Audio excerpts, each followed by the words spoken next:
Я не могу понять, откуда это взялось. Почему люди считают, что зарабатывать это тяжело. Что это за программы такие вообще? Ах, сердце болит. Уважаемый Андрей Андреевич, если можно, ответьте, пожалуйста, зачем сразу придумывать, я буду заниматься, я не умею заниматься вот таким маленьким, но я хочу заниматься глобальным. Давай, занимайся. Купи мопед, разбери на запчасти, продай это через интернет. Все, у тебя будет мопед, запчасти через интернет. Кстати, у нас есть парень, который в интернете продает запчасти мопедов, а сейчас продает торпеды какие-то и так далее. Я специально подписан на его группу, он заспамил. Потому что то торпеды, то дуйки какие-то продает, то еще что-то, то еще что-то. Я там Хонды, еще что-то. С другим разговариваю, ну что, ты занимаешься чем? Да, я хочу открыть огромную базу, там на базе мы поставить много людей, туда поставим много товара. У тебя что, много денег? А у меня нет денег. Ну так зачем эта шизофрения тогда? Тогда тебе нужен велосипед. Покупаешь велосипед бэушный, после этого разбираешь, цепь отдельно продаешь, колеса отдельно, там, эти какие-то вещи еще отдельно. Ну а что велосипед? А ты начни с мопеда и велосипеда, а потом будет и база и так далее. Вы представляете? У меня есть знакомая, она живет ученица школы, она живет в Вологодской области. В деревне у них живет 15 тысяч человек. Она говорит, у нас люди, кроме как самогонку, ничего не покупают вообще. То есть самогонка, и после этого там дерутся, и говорит, там ходят на работу, в колхозе работают, говорит, потом лето начинается, грибы все собираем, комаров кормим, ну вот такая судьба, говорит, отлично, зато у нас шашлыки, грибы, приезжайте, Андрей Андреевич. Но так надо иногда хоть каких-то денег, Андрей Андреевич, потому что хату нужно доделать, там дети хотят тоже учиться где-то, у нас вечно не хватает денег. Говорит, это грибы какие-то сырые там напродаем. Я ей говорю, послушай, зачем грибы сырые продавать? Берешь грибы, режешь их на стике на машинке такой, высушиваешь в духовке,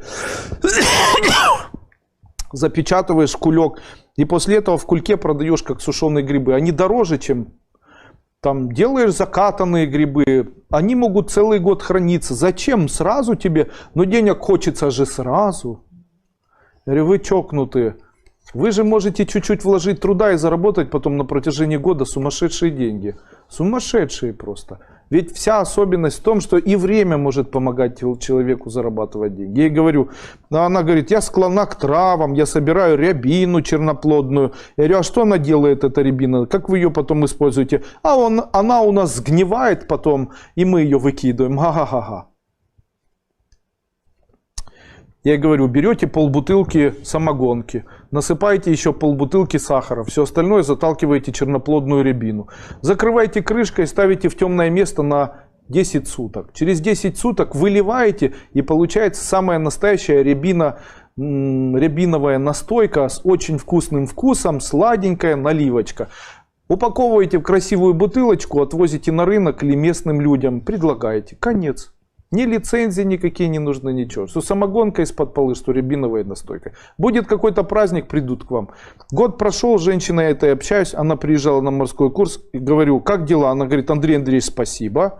Я и мятные настойки делаю, и рябиновые, и малиновые, и на листьях, и от давления. И говорит, там что только не делаю. Из шишек, и из хмеля, и говорит, там из чего. Спасибо за рецепт. Ну, что мешает? А лицензия? Да никто не... У нас такая глушь, какая лицензия вообще? Какая лицензия? Еще на грибы, собирать грибы кому-то лицензия. Я для себя самогонку нагнал. Я для себя эту сделал штуку. Если кто-то пришел, и я ему подарил, то что? Меня за это нужно осуждать или судить? Я же вагонами не продаю пока.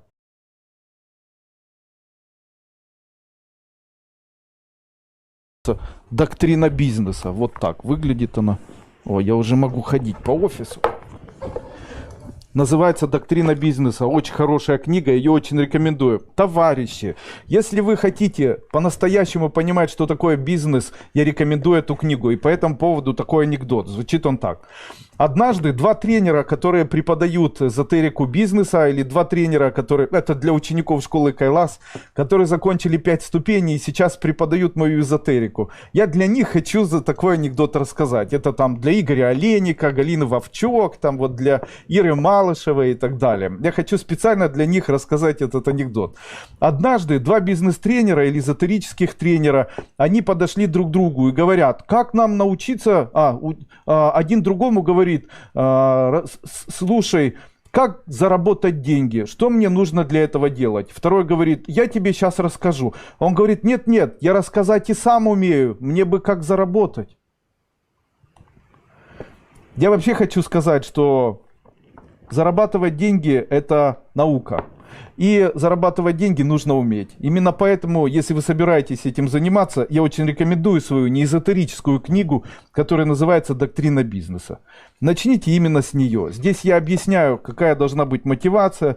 Здесь я объясняю, какие ошибки люди совершают. Она очень интересная. Также я хочу сказать, что мне было бы интересно работать с людьми, которые бы популяризировали мои книги и продавали со своих, допустим, магазинов эти книги. Я готов сделать небольшие скидки, а также обсудить вопросы их реализации. Если у вас есть такое желание, обращайтесь ко мне, пишите в Facebook, я готов услышать ваши предложения. Если у вас такое есть, я готов эти предложения услышать.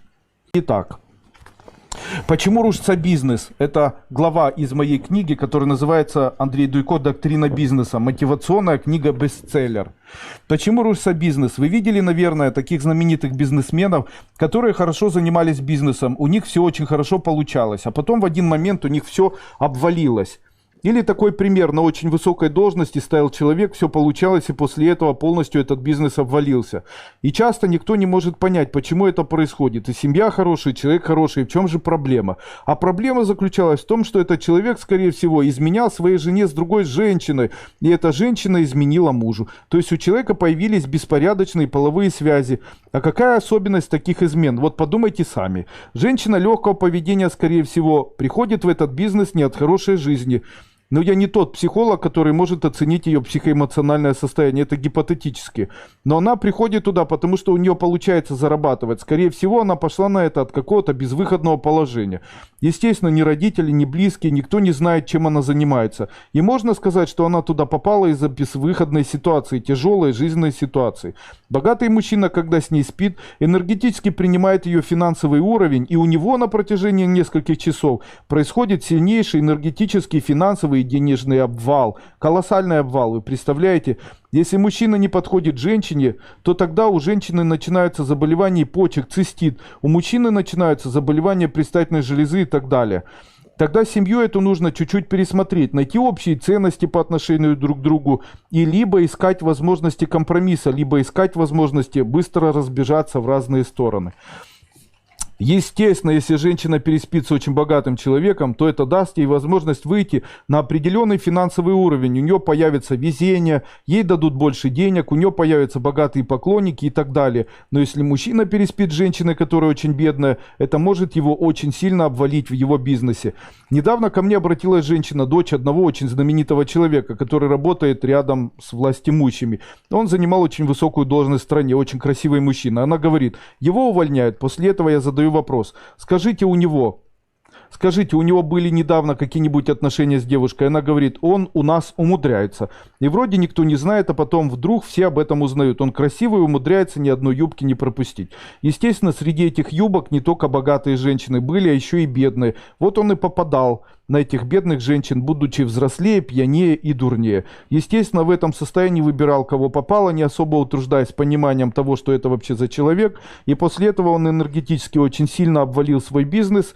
И его с этой работы без объяснения уволили. Он тут же подал в суд.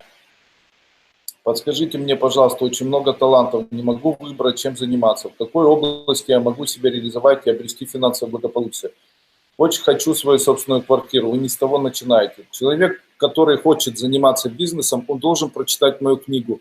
Данная книга называется «Доктрина бизнеса». Я сейчас попрошу может быть, мне ее дадут, наверняка она у меня дома есть. Я вам хочу сказать, все методы, которые есть в нашей школе, они неминуемо приводят человека к тому, чтобы он был богатым. Просто их необходимо использовать. Почему я это утверждаю? Все мои ученики, которые прошли 7 ступеней, которые очень достаточно хорошо занимаются эзотерикой, это люди очень успешные. Когда я с ними встречаюсь, эти люди приезжают на дорогих автомобилях, у них есть свои виды бизнеса и так далее. Я могу сказать, что я уникальный учитель уникальной школы, где люди, прошедшие 7 ступеней, они никогда не могут быть бедными и нищими. У них не бывает проблем, у них не бывает тяжелых проверок. Эти люди абсолютно здоровы, у этих людей постоянно счастье, подъем настроения. Вот так, вы представляете? Почему? Эзотерика, друзья мои. Все остальные это люди, которые не занимаются эзотерикой, которые хотят, чтобы какой-нибудь уникальный метод очень быстро изменил их судьбу. Так не бывает. Шумы Ситхи Саунд. Сегодня будут выложены тренажеры. Этих тренажеров будет несколько. В дальнейшем количество тренажеров увеличится. Сейчас я прочитаю об этих тренажерах. Первый тренажер будет называться «Визуал». Это тренажер, который нужно смотреть тем людям, которые хотят, чтобы их жизнь или судьба выровнялась. Необходимо один раз в день 10 минут просто смотреть этот тренажер. Можно ничего не представлять, а просто смотреть. Также можно произносить, допустим, те коды, которые там выложены.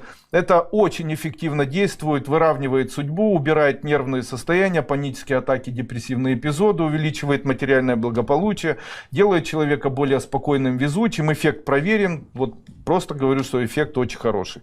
Также будут выложены тренажеры выравнивания судьбы, обретения успеха и везения от всех видов грыж, от геморроя, от депрессий, от психических отклонений, от эпилепсии и судорог. Стать богатым. Вторая часть, стать очень популярным, увеличить продажи в магазине, увеличить потенцию у мужчины, устранение невезения и зла в жизни.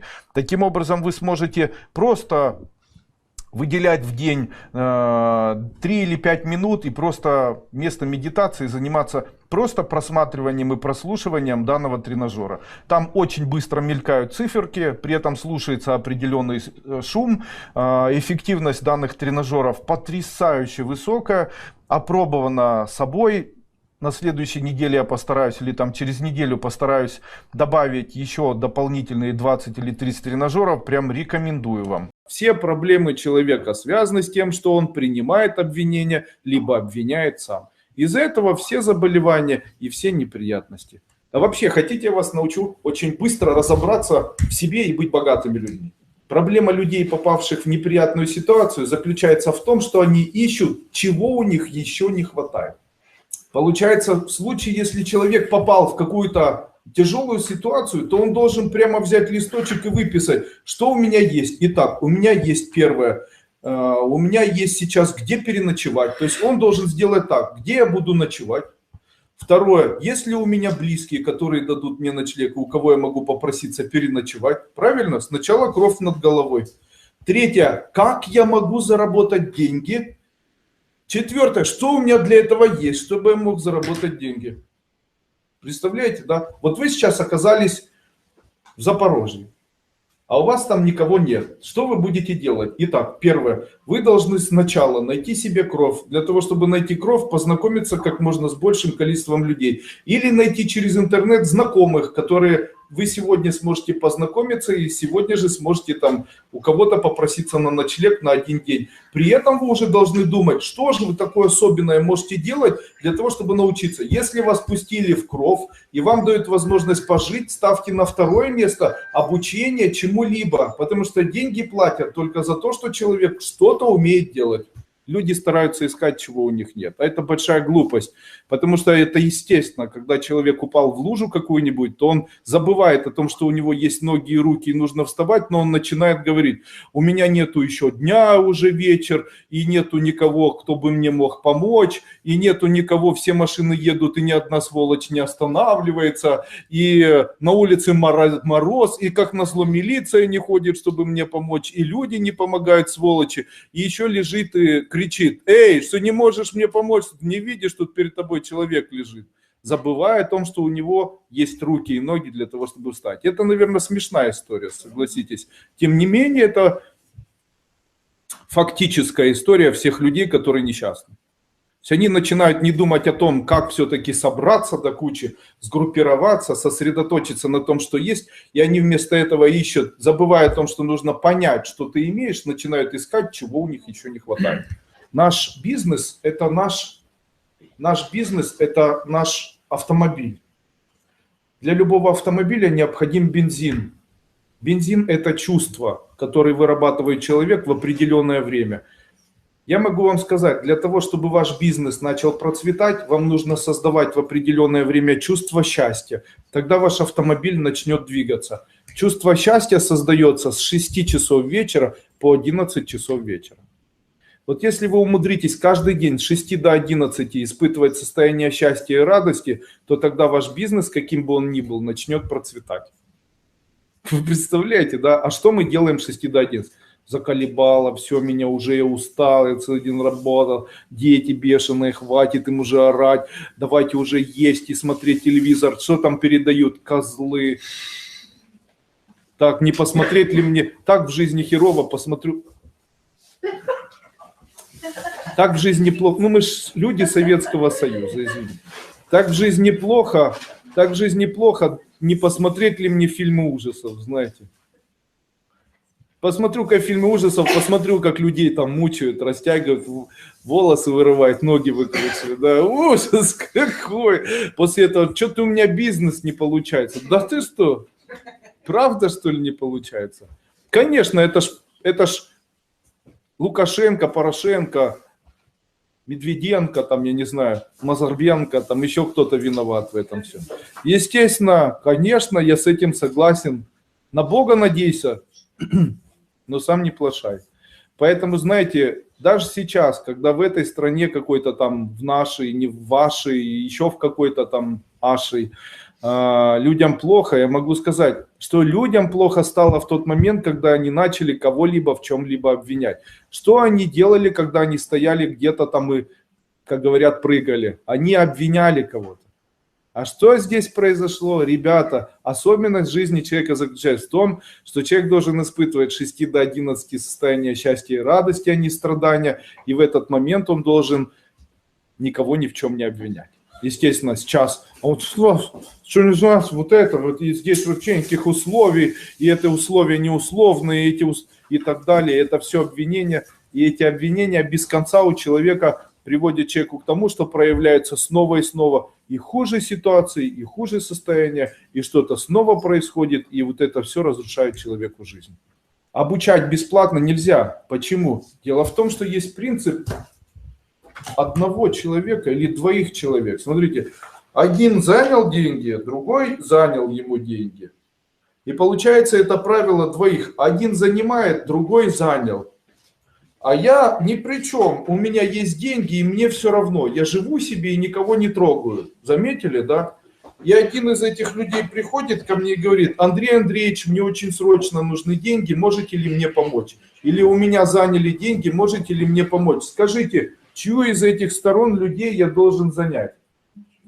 Ничего. Почему? Потому что если я займу чью-либо сторону, то я присоединюсь к лагерю тех людей, которые постоянно должны у кого-то занимать, или тех людей, которые должны без конца за кем-то бегать. Согласны? Тогда смысл мне присоединяться к кому-либо. Таким образом, если я бесплатно обучаю людей, то это я бесплатно обвиняю людей. Согласны? И нарушаю этим концепцию. Тогда я считаю, что за это мне нужно брать деньги. Нас очень часто втягивает в прошлое наши воспоминания. И очень часто наши воспоминания не позитивные. Мы начинаем вспоминать что-то плохое в нашей жизни, и эти плохие воспоминания нас начинают мучить. Сразу же я вам хочу сказать, ребята, если плохие воспоминания есть в вашей жизни, то эти плохие воспоминания приводят вас к тому, что у вас будет плохая жизнь настоящая, потому что вы уже это делаете. Почему? Если это плохие воспоминания, то когда вы их вспоминаете в настоящей жизни. Поэтому, когда вы их вспоминаете в настоящей жизни, вы фактически программируете следующие события будущего в своей жизни. Таким образом, в случае, если вы что-то плохое вспоминаете из прошлого, то таким образом вы их формируете в настоящем, и значит это произойдет в будущем.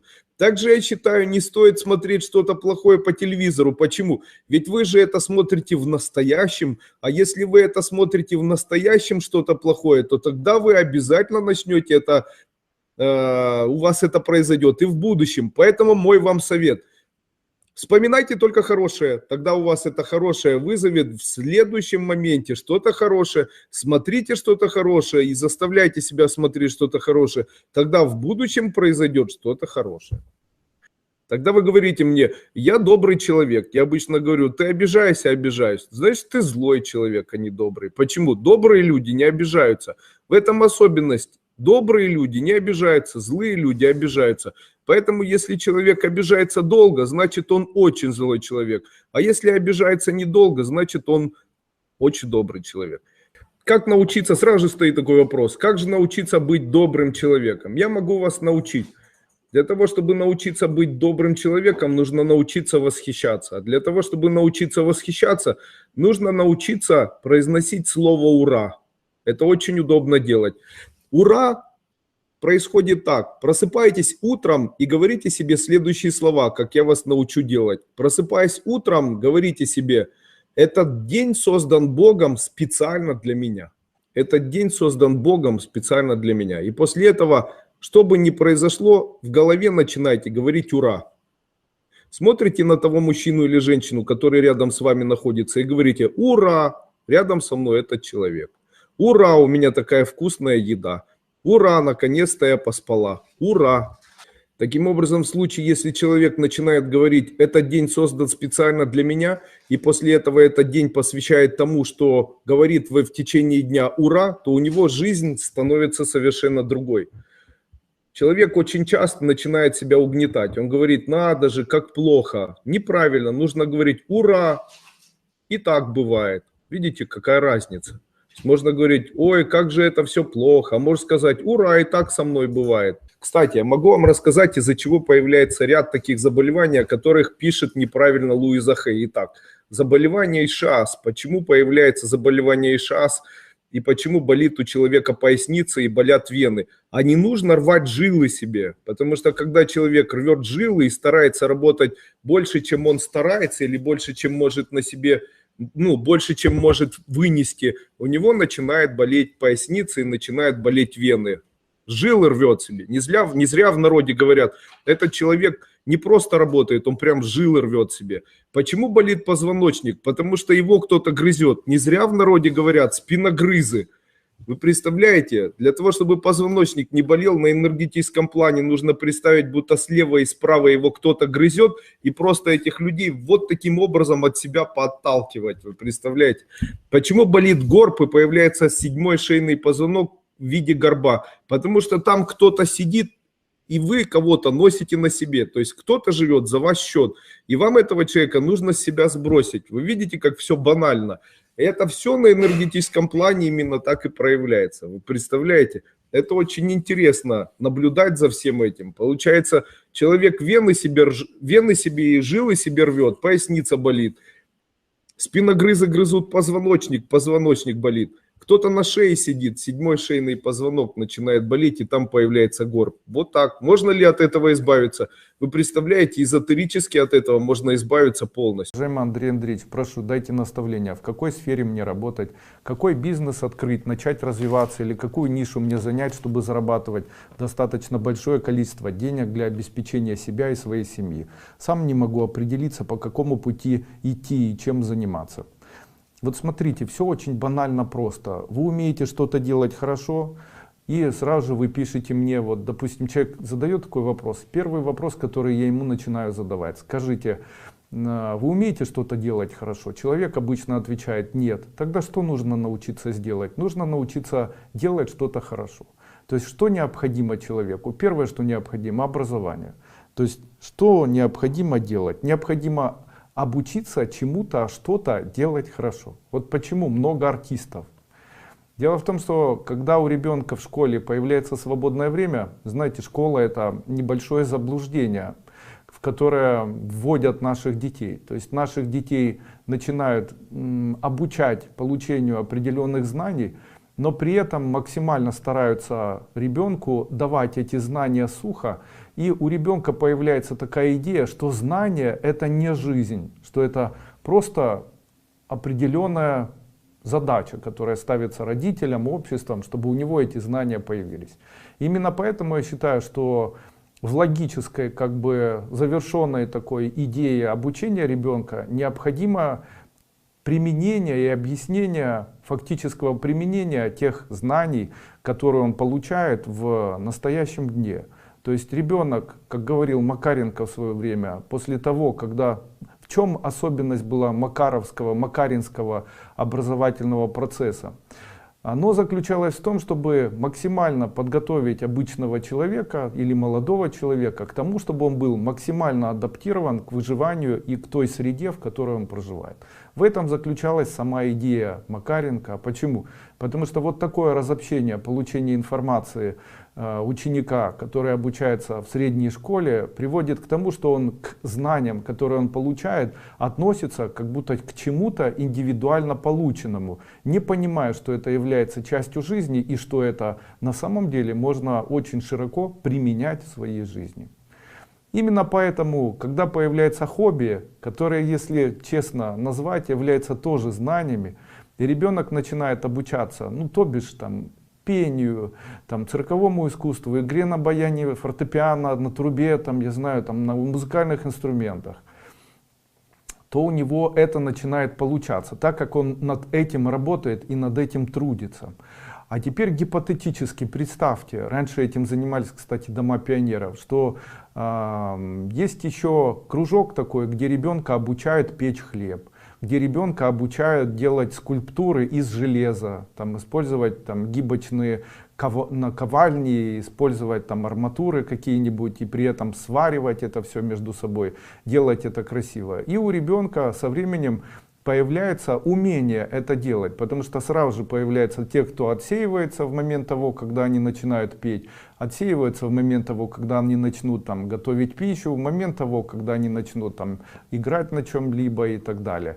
И в дальнейшем те, у кого будет лучше всего это получаться, они куда будут хотеть идти дальше? Они будут хотеть идти дальше в эти науки и становиться там нужными членами общества. То есть в случае, если у ребенка хорошо будет получаться, допустим, готовить пищу, ему захочется в дальнейшем там обучиться и научиться правильно готовить, быть технологом, который может помочь там, не помочь, а разработать какой-нибудь продукт питания, внедрить его в пищевую промышленность или самому стать частью этой отрасли, открыть какой-нибудь там бизнес, ресторан или какой-нибудь комбинат по производству пищи и там полуфабрикатов и так далее.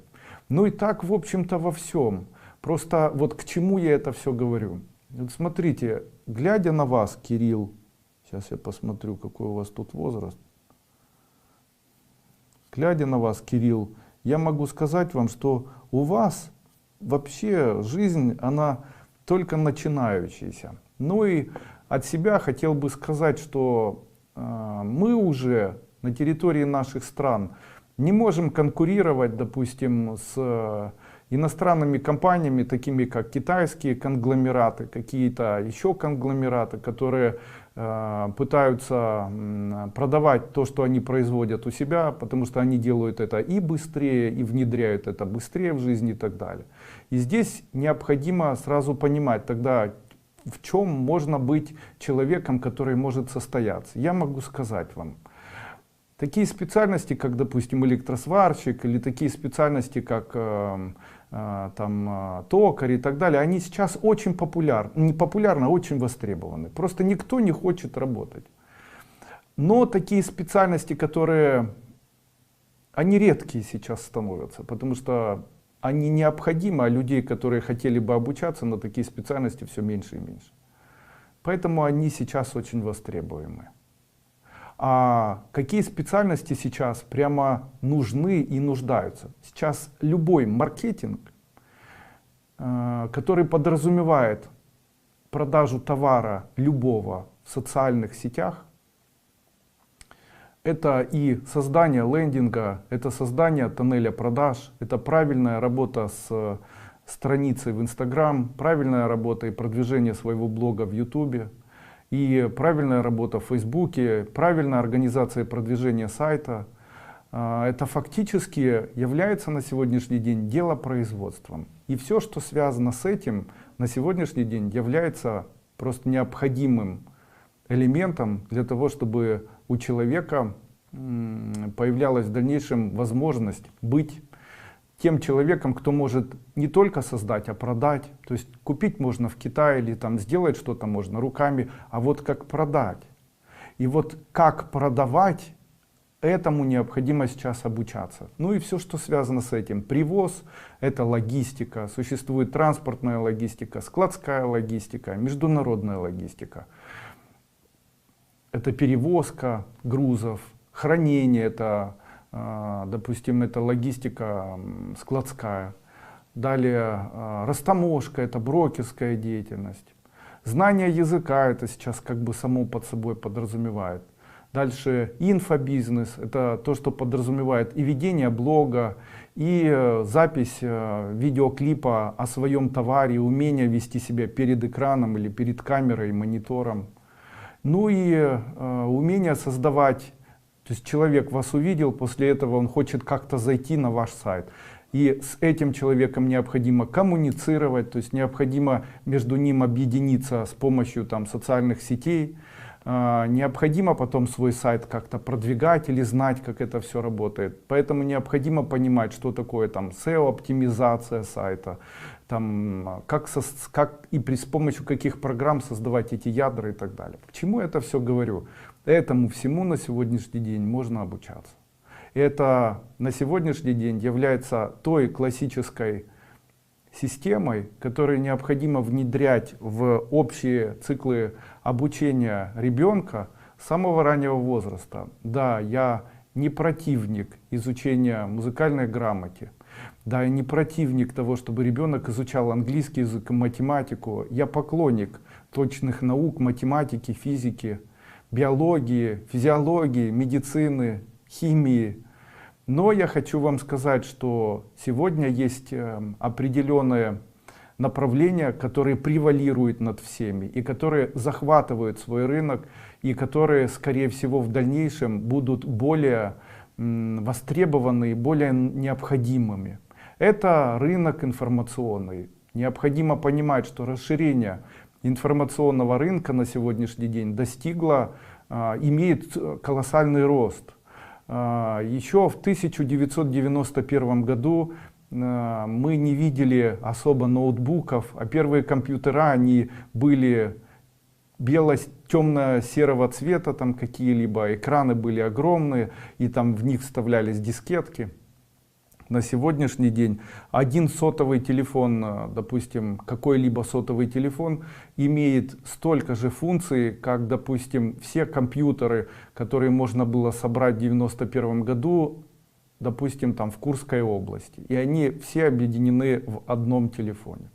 Умение пользоваться таким телефоном, умение пользоваться и выбирать для себя программу, умение продавать в интернете является на сегодняшний день ключевым элементом. На сегодняшний день тот человек, который умеет хорошо продавать в интернете, это человек, который будет всегда иметь, независимо от того, где он живет, будет всегда иметь еду и будет и всегда иметь возможность быть и сытым, и довольным. Именно поэтому на сегодняшний день происходит как бы ослабление и легализация во всех странах демографического размещения людей. То есть люди могут приезжать, находиться нелегалами в разных странах, или наоборот приезжать и находиться как бы официально в своей стране, а проживать в другой стране. При этом возможность передачи денег там, свифтами или там, какими-либо платежными системами дают человеку возможность обеспечивать свою семью, находясь в любом совершенно месте. И это стало свободным за счет вот этих информационных технологий. Ну, вы больше меня, наверное, знаете. И несколько слов. Ладно. Поэтому что тут понимать? Обучайтесь. Когда у вас будет что-то хорошо получаться, вы будете этим хотеть заниматься. А чем заниматься? Что будет лучше получаться, тем и занимайтесь. Вот скажите себе, что вы умеете делать сегодня хорошо. У меня была недавно встреча, и девушка говорит: я ничего не умею делать хорошо. Я говорю: ну а что ты умеешь делать, хоть что-то? Она говорит: ну что, я умею вкусно кушать, готовить. Обучись на повара. Начни делать хлеб. А кому он нужен? Кому-то нужен. Если его едят, значит кому-то это нужно. Они ходят в торговый центр, а это уже называется, я ищу, помните, в эзотерике для бизнеса, в моем семинаре я говорил всегда, вы ищете повод для того, чтобы этим заниматься, или ищете объяснение себе, почему вы этим заниматься не хотите. Так вот, люди, которые ищут возможности это сделать, у них шансов больше это сделать, чем те люди, которые все знают, но ищут возможности объяснить себе, почему они это не делают. Смотрите, когда вы занимаетесь бизнесом, то вы должны планировать скидки, они не должны быть стихийными. То есть если к вам пришел покупатель, и этот покупатель говорит: я хочу купить, сделайте скидку, то если вы не планировали делать скидку, не давайте эту скидку.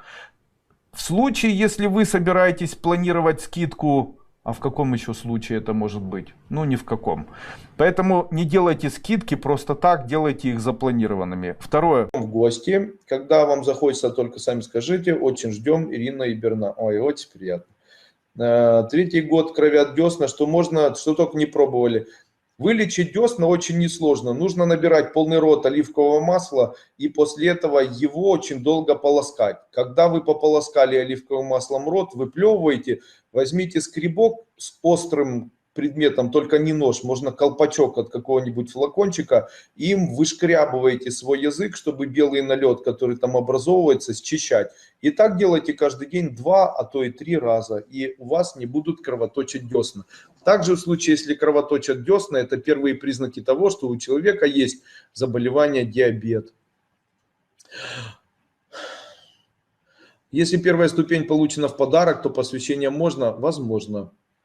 Андрей, вчера во время нашего разговора вы сказали, что объясните, как построить алтарь для своего бизнеса. Заранее спасибо, Светлана, Германия. Да, для того, чтобы поставить алтарь, вы должны взять то, что вас в жизни очень сильно вдохновляет.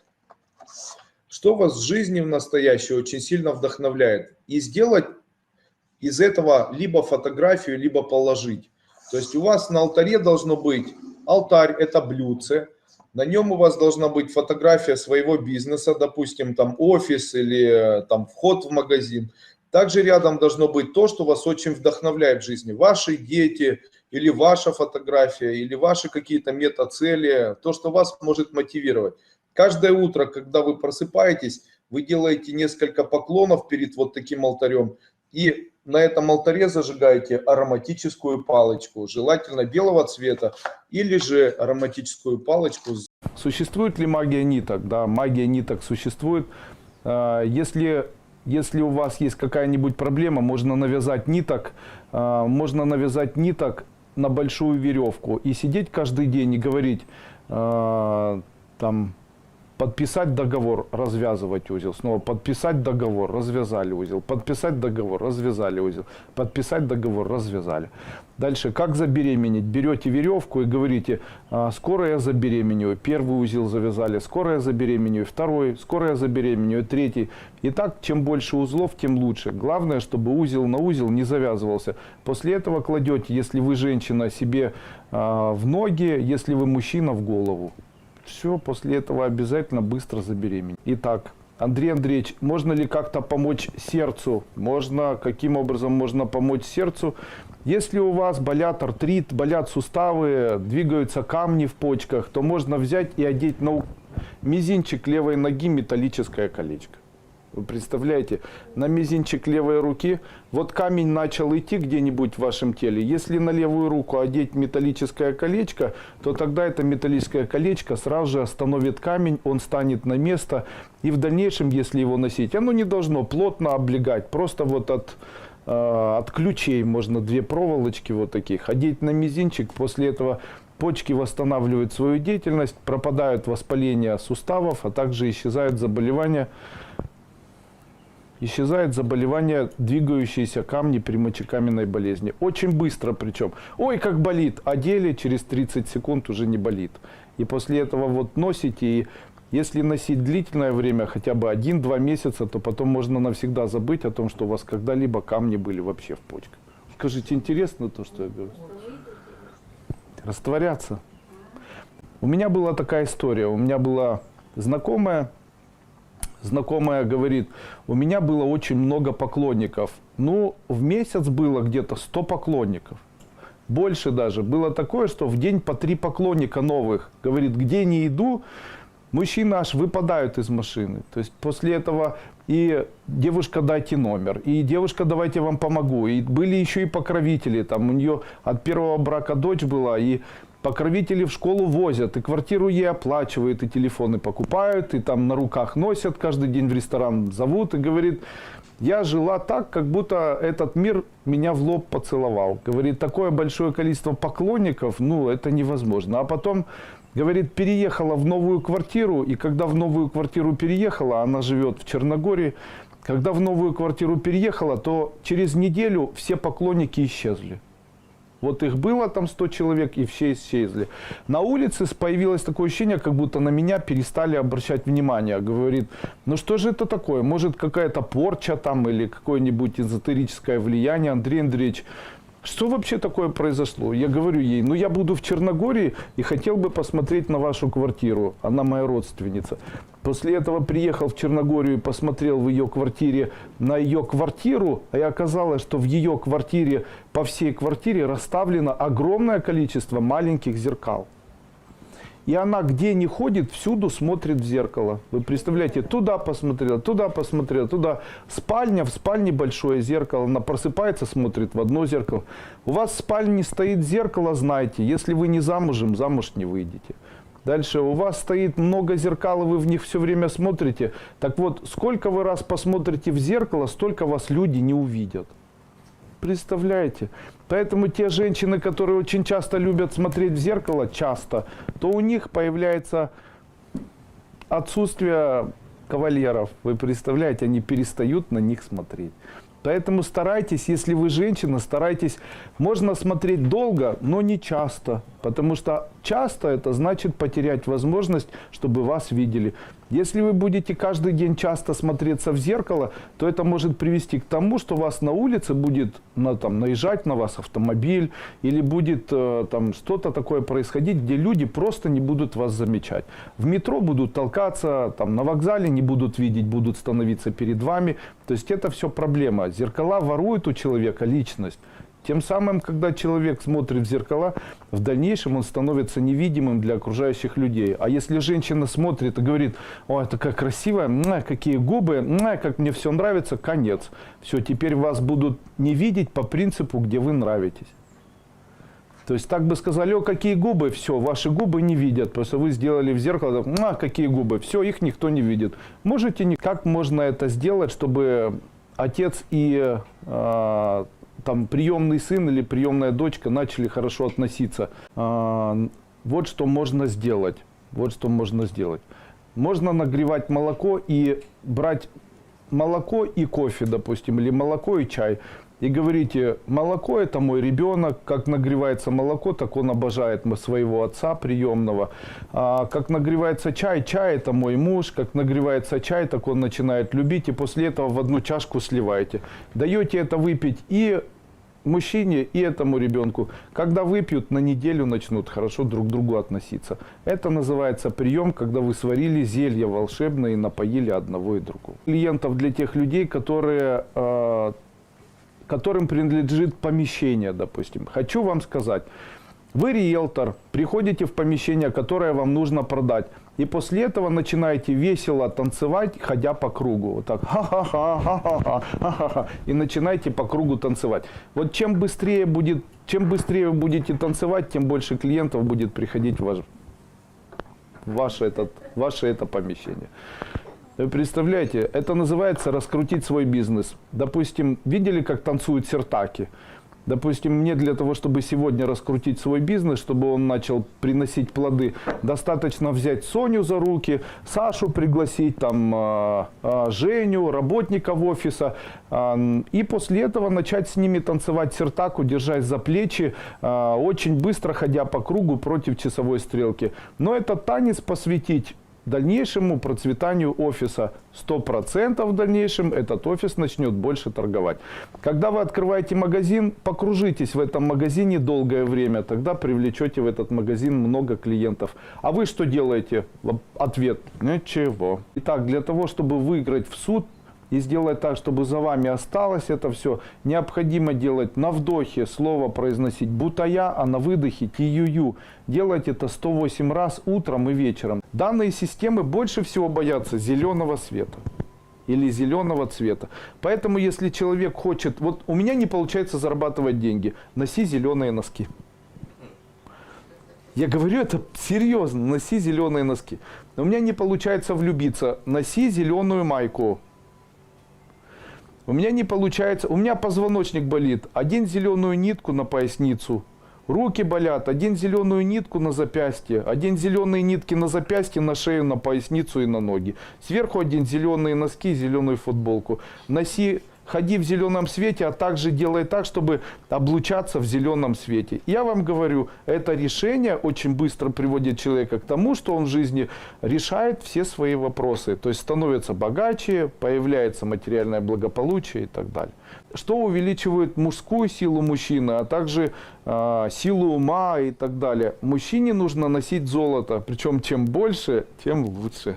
Не напрасно, когда мужчина одевает на себя золото, он почему-то очень притягивает взгляды женщин. А также женщины начинают обращать на такого мужчину внимание. Почему? Это не связано со стоимостью золота, это связано с качеством энергии, потому что энергия золота – это мужская энергия. Она очень притягивает в жизнь мужчины любовь, материальное благополучие и так далее. Андрей Андреевич, ищу работу, на собеседование приглашают, когда приглашают, а потом зло смотрят и все сводится к нулю. Каждый раз, когда идете на собеседование, рисуйте на своей груди скрещенную шестиконечную звезду. Тогда вас будут брать не только на собеседование, а еще и на работу.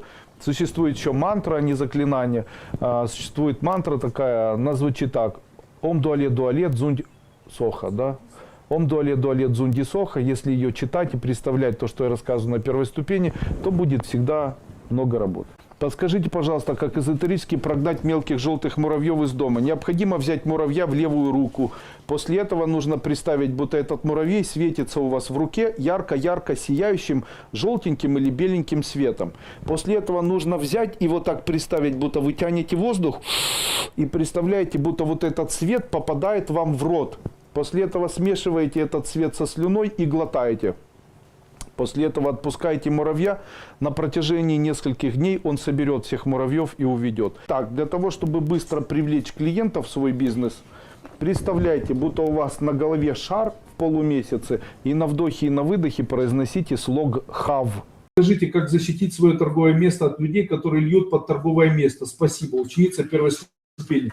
Могу сказать, что нужно сделать для того, чтобы защитить. Нарисуйте 7 кругов. Каждый из... Я нарисую сейчас. Нарисуйте 7 кругов, которые будут последовательно замещены друг в друге. Выглядит так. 1, 2, 3, 4, 5, 6, 7.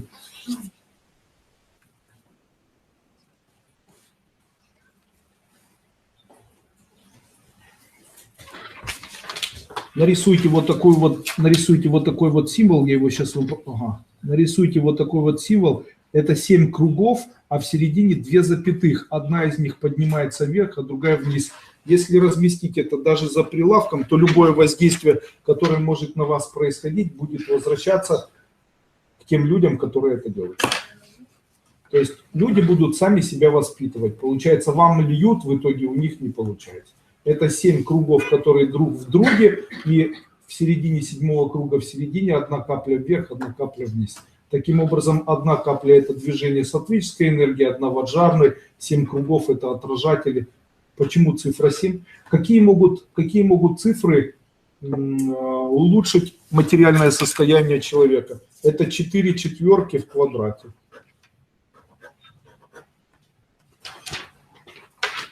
4 четверки в квадрате привлекут в жизнь любовь. Если 4 пятерки в квадрате, то эти 4 пятерки в квадрате привлекут в жизнь деньги, конечно. Вы это уже знаете. Ничего, это можно носить как талисман, прицепить в магазине. Очень ярко работает. А не будет работать ни четверка, ни пятерка. Есть у нас семинар такой, этот семинар называется «Построение символов и знаков». И у нас есть девочка, она хорошие отзывы сделала, видеоотзыв на моей странице ВКонтакте Андрей Дуйко. Там девочка написала отзыв о том, как она построила талисман на приобретение себе недвижимости, и на протяжении года ничего не предвещало беды, а недвижимость осталась. Помнишь, да? И она показала свой вот этот талисман. Она говорит, а вот такой получился. У нас есть люди, которые на новогоднее программирование Нового года сделали бусики вязаные, помните? И эти вязаные бусики работали через систему простукивания, как я рассказывал, и составили эти волшебные слова. В этом году это будет продолжаться. И вы представляете, на протяжении года все вот эти 3 желания или 7 желаний исполнились. Причем самые невероятные. Представляете, вплоть стала артисткой Советского Союза. Знаете? То есть самые невероятные. А кто-то делал простукивание на Новый год и делал вот такие чёчки. И какие желания исполнились? Ну, учитывая то, что я где-то практиковал вот это где-то полгода, может и меньше, то около 3 сбылось. Одно точно сбылось, второе практически уже было. Привлечь клиентов для тех людей, которым принадлежит помещение, допустим. Хочу вам сказать, вы риэлтор, приходите в помещение, которое вам нужно продать. И после этого начинаете весело танцевать, ходя по кругу. Вот так. Ха-ха-ха. И начинаете по кругу танцевать. Вот чем быстрее вы будете танцевать, тем больше клиентов будет приходить в ваше это помещение. Вы представляете, это называется раскрутить свой бизнес. Допустим, видели, как танцуют сиртаки? Допустим, мне для того, чтобы сегодня раскрутить свой бизнес, чтобы он начал приносить плоды, достаточно взять Соню за руки, Сашу пригласить, там, Женю, работников офиса, и после этого начать с ними танцевать сиртаку, держась за плечи, очень быстро ходя по кругу против часовой стрелки. Но этот танец посвятить дальнейшему процветанию офиса. 100% в дальнейшем этот офис начнет больше торговать. Когда вы открываете магазин, покружитесь в этом магазине долгое время, тогда привлечете в этот магазин много клиентов. А вы что делаете? Ответ: ничего. А вы делаете халахай, халахай, халах, халахай, халах. Халахай не так сильно работает, а вот потанцевать работает. Что нужно сделать? Нужно всем налить по 100 граммов, после этого предложить танцевать сиртаки и кружиться. После этого можно уже туда запускать клиентуру. Все будут приходить и покупать. Смешно, но работает. Вот вам и смешно. У них смешно, у нас работает. Получается заниматься бизнесом. У меня не получается заниматься бизнесом, я не знаю, что с этим делать. Андрей Андреевич, скажите что-нибудь такое, чтобы джук-пук и сразу же начинало получаться. Хорошо, я согласен. Это слово вау. Вы представляете, какое это слово вау? То есть что должно произойти? Смотрите, человек зашел в офис, допустим, и если он в офис зашел и сказал вау, то тогда он будет и покупать, и кого-то водить. В случае, если он сказал, о, боже мой, то тогда он не будет ни приходить, ни что-то делать. Согласны с этим? Смотрите, зайдите в свой офис или посмотрите на себя со стороны. У вас есть люди, которые бы зашли и сказали вау. Вот если люди зашли и сказали вау, значит ваш бизнес успешный. А если они пришли к вам и потом говорят, о, и это не так, и это не нравится, это не подходит, и это не нажимается, и это не подходит, и там люди плохо разговаривают, меня обманули, там денег не доплатили. Я всегда даю сверху. Если человек просит скидки, стараюсь их делать, хотя запрещаю близким их делать. И вот много вот таких моментов, которые заставляют людей говорить вау. Дальше, когда, допустим, я продаю какой-нибудь товар, то я не говорю, вот товар хороший, чай там и так далее. Я, когда продаю товар, я обычно говорю такие слова, которые объясняют, почему человеку без этого чая жить плохо. То есть никакой чай, из чего он сделан, это никого не интересует. А почему каждому человеку необходим этот чай, и как же он хочет, или как он еще жив до того момента, пока он этот чай не выпил. Понимаете? Разница имеется. Вот смотрите, красивая коробка, здесь хороший чай, он сделан из качественных растений, эти растения самые лучшие. И второй как бы, да, вариант развития там, презентации, это выглядит так.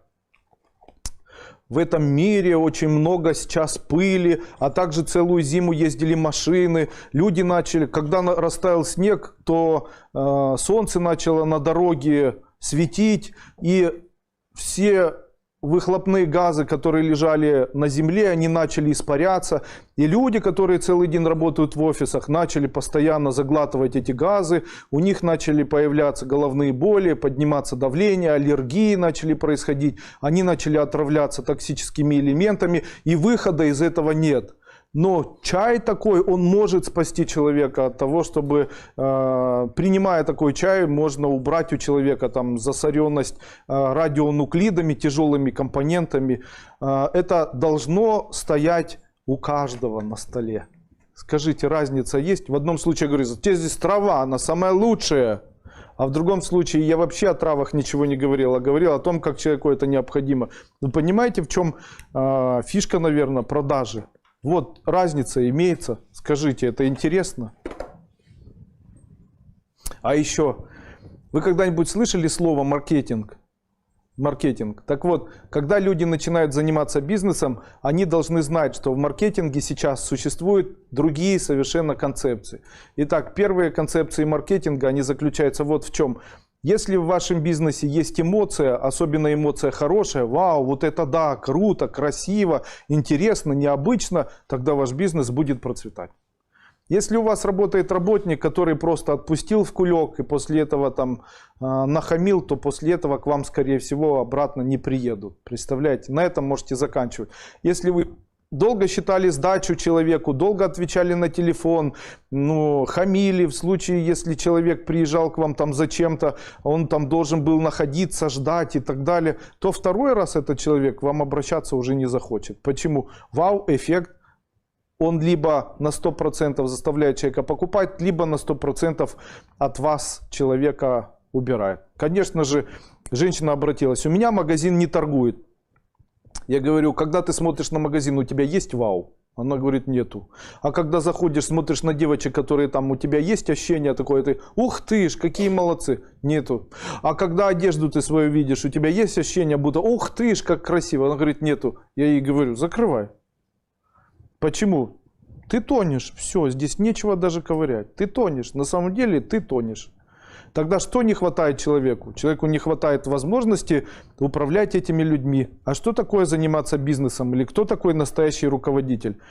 Давайте еще раз повторю то, что я рассказывал в семинаре, который называется «Доктрина бизнеса». Я говорил, настоящий руководитель – это тот человек, который ставит задачи своим подчиненным и контролирует их выполнение. Вы занимаетесь бизнесом, ставите вы задачи или нет? Если вы их не ставите, значит вы бизнесом не умеете заниматься.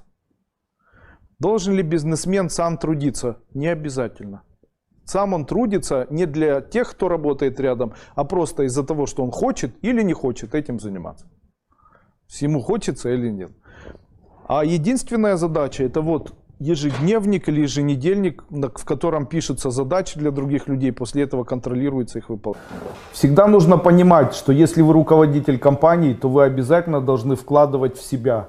Таким образом, лучшие вложения, это вложение в себя, заключается в том, что человек должен обязательно вкладывать в свое здоровье, он должен вкладывать в свои зубы, он должен вкладывать он в БАДы, возможно, какие-то должен вкладывать, чтобы профилактировать заболевания свои. Почему? Жизнь скоротечная. Когда мы умудряемся зарабатывать, то наша жизнь тратится. Из-за того, что мы очень сильно работаем с утра до ночи, то наш организм, нервная система, иммунная деятельность укорачивают нашу жизнь. После этого, когда мы все-таки умудряемся зарабатывать деньги, оказывается, что они теперь нам нужны для того, чтобы только лечиться. Запишем, чтобы зарабатывать... Женя, мы появились в сайте, в чате? Ура! Итак, для того, чтобы Для того, чтобы увеличить материальное благосостояние,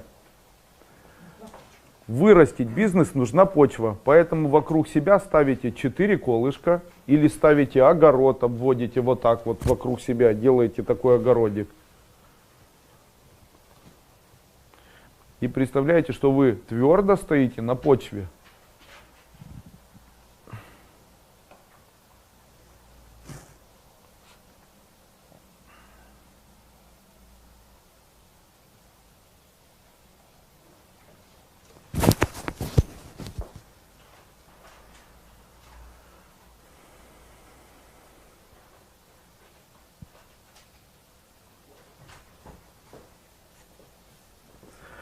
И после этого вы как бы садите. Каким образом садите? От лица, от груди и от живота.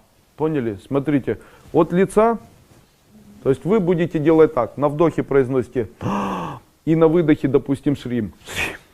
После этого и вот так вот как бы на почву бросаете зерна. Но их даже представлять не нужно. Просто делайте вот такие движения.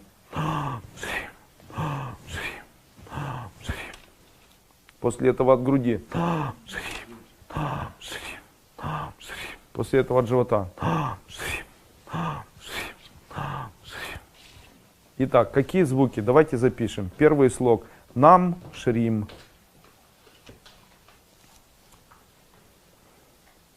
Последовательность выполнения работы со звуками менять не стоит. Хорошо? Поэтому ту последовательность, которую я вам дам, пусть она сохраняется. Ладно? Итак, нам, шрим, первый звук. Второй звук. Нам, хрим.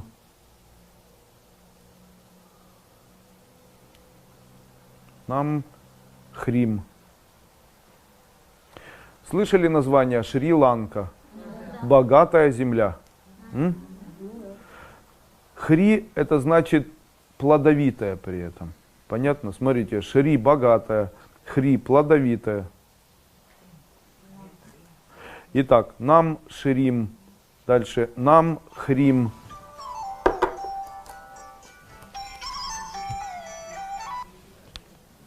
Дальше следующее. Нам клим. Нам клим. Нам, дальше мантра следующая. Нам кирим. Почему? Четвертое. Давайте. Нам шрим. Нам хрим. Нам клим. Нам кирим. Нам, следующее. Нам крим. И последнее. Нам блум.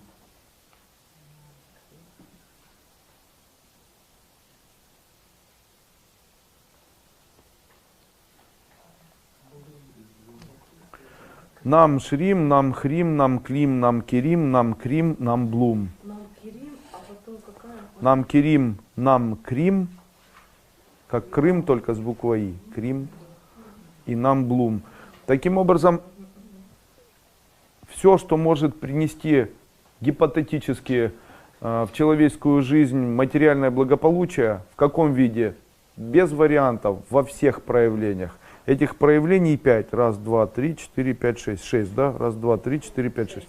Этих проявлений 6. Все 6 проявлений подарили, отдали, сами заработали, мозгами, руками, там еще чем-то. Не имеет значения. Это все находится как прямое подключение к энергии денег или энергии материального благосостояния. Понятно? Поэтому верите или нет, по 2 раза, допустим.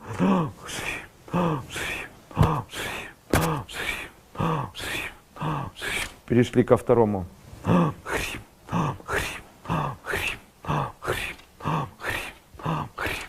Перешли к третьему.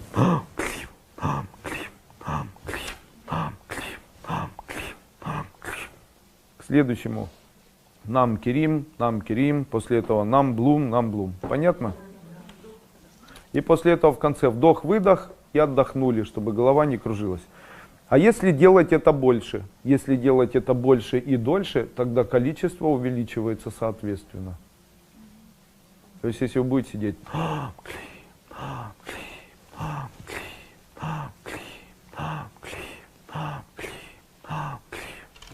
тогда этот процесс увеличивается и улучшается. Там, где вы будете находиться, и там, где будете вы находиться, будет находиться ваша почва, там везде будет происходить произрастание. Находитесь в офисе произрастает. Находитесь дома произрастает. Понятно?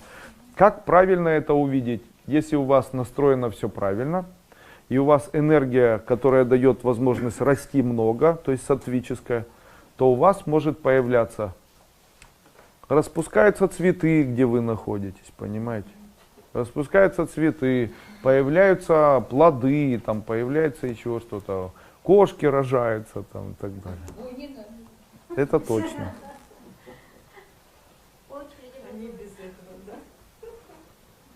Дальше. Тайные звуки, приводящие к... Люди попадаются, потому что люди считают, что доверие это хорошая черта. Нет, друзья мои, если можно нас так назвать, доверие это является чертой плохой. Человек не должен верить. Кому человек может доверять? Жене больше может доверять. Друзья мои, отдавая деньги, знайте, ничего не мешает их у вас просто тупо отобрать. Поэтому нужно ли мне участвовать в страховых компаниях? Я при чем? Дальше, нужно ли участвовать в биткоинах, допустим? Вы отдали, да, ну и молодцы. Или там в каких-нибудь системах, которые там накапливают деньги и так далее. А ну-ка напишите, кто не заработал. Серьезно, напишите сейчас, в каких компаниях вы не заработали. А ведь они же обещали. А ведь обещали же по-сильному, то есть обещали, что это никогда не прекратится. И там были, вот как я вначале говорил, как мужчины рассказывают, лишь бы женщина с ними переспала, знаете. И вот там начиналось точно так же. И там, давайте вкладывайте, мы уже на Кипре купили там и начиналось. Я знаю эти все истории. И за 20 лет работы с людьми этих историй выслушал сотни, тысячи просто. Я знаю, как директор банка снимал деньги со своей кассы и после этого ехал, вкладывал в МММ, вы представляете. И после этого это было дело на грани государственной важности. Его СБУ арестовало, увезли на 15 лет, посадили. Почему? Все деньги отдал из банка, которые были вообще. Вы представляете, а что хотел сделать? 3 раза заработал, на 4-й посадили. И там вот такие были ситуации, я вам говорю, их страшно даже вспоминать. Естественно, люди на это попадаются. Почему? Люди попадаются, потому что люди считают, что доверие это плохое, доверие это хорошая черта. Нет, друзья мои, если можно нас так назвать, доверие это является чертой плохой.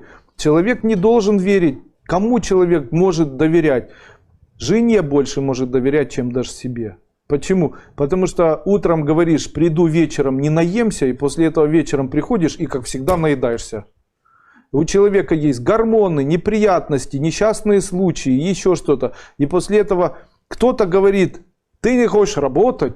Вы не хотите работать? Ура! Мы вас поздравляем. У вас есть великолепная возможность отдать сегодня мне деньги свои. Мы это все вложим, вы вложите. И мы построим, дальше начинается мост, который соединит Дели с Москвой. Он будет на небе. Мы его выстроим при помощи специальной технологии, никому неизвестного, Отто фон Букершмукена, понимаете, этот мост, вы представляете, человек за 20 минут сможет, как на Байконуре Гагарин, там, прыгнуть прямо в Дели и через 20 минут прилететь. А мы этих мостов наставим кучу. Единственное, что нужно, начать. Никто не верит, но мы сделаем. Мы купим огромное количество столбов по всему миру, поставим, вкопаем в землю их до неба, между ними сделаем там нити, натянем сверхпрочные. И как в рогатках люди в капсулах будут сажаться, и после этого чпок, и ты там. Пытались его накормить и напоить, не стал, выпустили его. Вопрос, к чему это мужу 68 лет? Когда голубь прилетает и просит еды, его необходимо накормить. А вот о чем он говорит? О том, что появится очень сильный, очень большой доход. Обязательно кормите голубей, которые к вам садятся. Голубь – птица, которая приносит доход. Поэтому, если вы хотите, чтобы у вас бизнес начал много продавать, а также у вас нет бизнеса и вы хотите, чтобы он появился, научитесь кормить голубей. Голубь – птица, которая помогает или стимулирует появление новых хороших идей, а также нового хорошего бизнеса. Не напрасно профессор Мориарти который в свое время кормил. Каким образом человек начинает подниматься вот на пути материального благополучия? Там существует целый ряд принципов. Эти принципы описаны мной в моей книге, которая называется «Доктрина бизнеса». Здесь эти принципы все описаны. Один из самых простых принципов – это человек, который живет по принципу потребителя, всегда будет потребителем. А что нужно сделать с позиции духовности? Нужно заменить принцип потребителя на принцип руководителя. Ну как это сделать, если вы не руководитель и если вы потребитель? Наверное, очень сложные слова говорю. Очень легко это сделать. В этом нам помогают духовные практики. Каким образом мы это делаем? Приходите в магазин, рассчитываетесь с продавцом и после этого мысленно произносите: я не рассчитываюсь с продавцом, я выплачиваю ему заработную плату. Не отдаете гаишнику, а выплачиваете ему заработную плату. Таким образом, вы автоматически становитесь руководителем. Не отдаете коммунальные платежи, а выплачиваете или платите зарплату коммунальным службам. Если изменить вот так вот свое состояние, то оплачивая работу коммунальных служб или выплачивая им зарплату, вы становитесь автоматически руководителем системы. На духовном плане вы руководитель системы. Смотрите, продавцам выплачивают зарплаты их работодатели. У них больше денег, чем у продавцов, да. Тогда, когда вы выплачиваете зарплату продавцам, рассчитывая за то, что вы купили, и даете даже больше, вы фактически становитесь энергетически работодателем этого человека и мгновенно поднимаетесь на его уровень. Вот как это все устроено. То прямо сюда выложим ссылку. Только что открыла свой косметологический кабинет. Что можно сделать, чтобы народ попер? Не бывает так, чтобы народ пер. Не бывает. Даже если вы очень сильно захотите. Для того, чтобы шли люди, нужно проводить обряды. Какие это обряды? Итак, обряд номер 1. Что любят женщины и что любят мужчины? Для того, чтобы мужчины заходили, нужно обязательно поставить очень красивых женщин.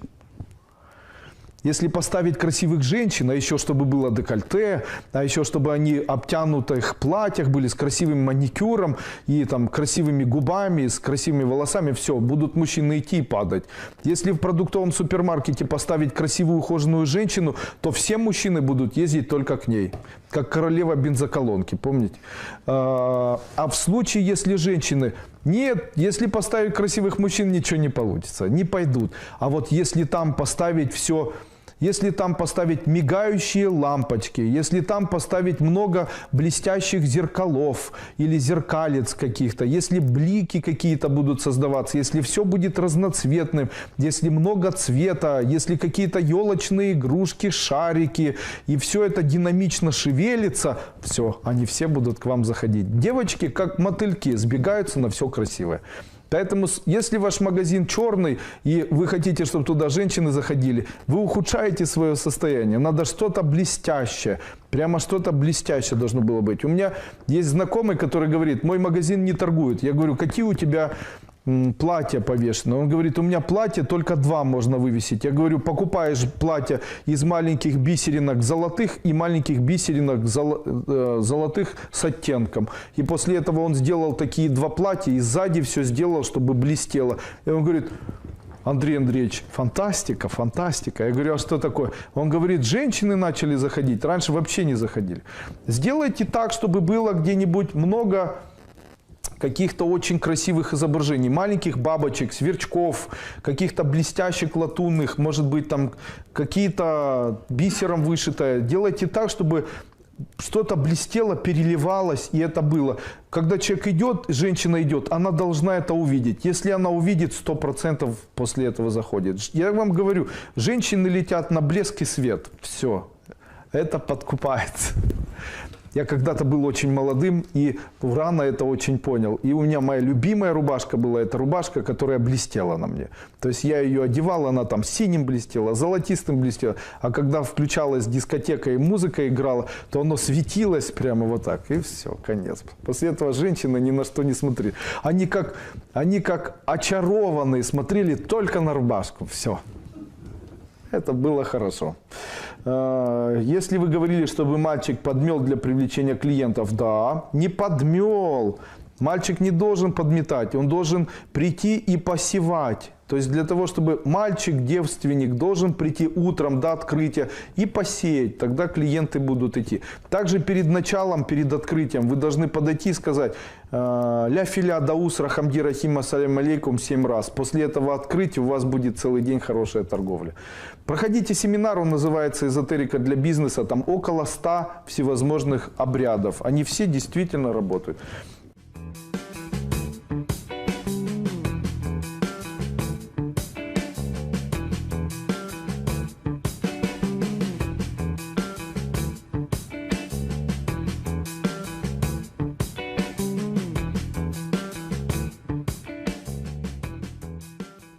Допустим, хочу вам сказать, вы риэлтор, приходите в помещение, которое вам нужно продать, и после этого начинаете весело танцевать, ходя по кругу. Вот так, ха-ха-ха, и начинаете по кругу танцевать. Вот чем быстрее вы будете танцевать, тем больше клиентов будет приходить в ваше это помещение. Вы представляете, это называется раскрутить свой бизнес. Допустим, видели, как танцуют сиртаки? Допустим, мне для того, чтобы сегодня раскрутить свой бизнес, чтобы он начал приносить плоды, достаточно взять Соню за руки, Сашу пригласить, там, Женю, работников офиса, и после этого начать с ними танцевать сиртаку, держась за плечи, очень быстро ходя по кругу против часовой стрелки. Но этот танец посвятить дальнейшему процветанию офиса. 100% в дальнейшем этот офис начнет больше торговать. Когда вы открываете магазин, покружитесь в этом магазине долгое время, тогда привлечете в этот магазин много клиентов. А вы что делаете? Ответ: ничего. Итак, для того, чтобы выиграть в суд и сделать так, чтобы за вами осталось это все, необходимо делать на вдохе слово произносить бутая, а на выдохе тиюю. Делать это 108 раз утром и вечером. Данные системы больше всего боятся зеленого света или зеленого цвета. Поэтому, если человек хочет, вот у меня не получается зарабатывать деньги, носи зеленые носки. Я говорю это серьезно, носи зеленые носки. У меня не получается влюбиться, носи зеленую майку. У меня не получается, у меня позвоночник болит, одень зеленую нитку на поясницу. Руки болят, одень зеленую нитку на запястье, одень зеленые нитки на запястье, на шею, на поясницу и на ноги. Сверху одень зеленые носки, зеленую футболку. Носи, ходи в зеленом свете, а также делай так, чтобы облучаться в зеленом свете. Я вам говорю, это решение очень быстро приводит человека к тому, что он в жизни решает все свои вопросы. То есть становится богаче, появляется материальное благополучие и так далее. Что увеличивает мужскую силу мужчины, а также силу ума и так далее. Мужчине нужно носить золото, причем чем больше, тем лучше. Не напрасно, когда мужчина одевает на себя золото, он почему-то очень притягивает взгляды женщин. А также женщины начинают обращать на такого мужчину внимание. Почему? Это не связано со стоимостью золота, это связано с качеством энергии, потому что энергия золота – это мужская энергия. Она очень притягивает в жизнь мужчины любовь, материальное благополучие и так далее. Андрей Андреевич, ищу работу, на собеседование приглашают, когда приглашают, а потом зло смотрят и все сводится к нулю. Каждый раз, когда идете на собеседование, рисуйте на своей груди скрещенную шестиконечную звезду. Тогда вас будут брать не только на собеседование, а еще и на работу. Существует еще мантра, а не заклинание. Существует мантра такая, она звучит так. Ом дуалет дуалет зунди соха, да? Ом дуалет дуалет зунди соха. Если ее читать и представлять то, что я рассказываю на первой ступени, то будет всегда много работы. Подскажите, пожалуйста, как эзотерически прогнать мелких желтых муравьев из дома? Необходимо взять муравья в левую руку. После этого нужно представить, будто этот муравей светится у вас в руке ярко-ярко сияющим желтеньким или беленьким светом. После этого нужно взять и вот так представить, будто вы тянете воздух и представляете, будто вот этот свет попадает вам в рот. После этого смешиваете этот свет со слюной и глотаете. После этого отпускаете муравья, на протяжении нескольких дней он соберет всех муравьев и уведет. Так, для того, чтобы быстро привлечь клиентов в свой бизнес, представляйте, будто у вас на голове шар в полумесяце, и на вдохе и на выдохе произносите слог «хав».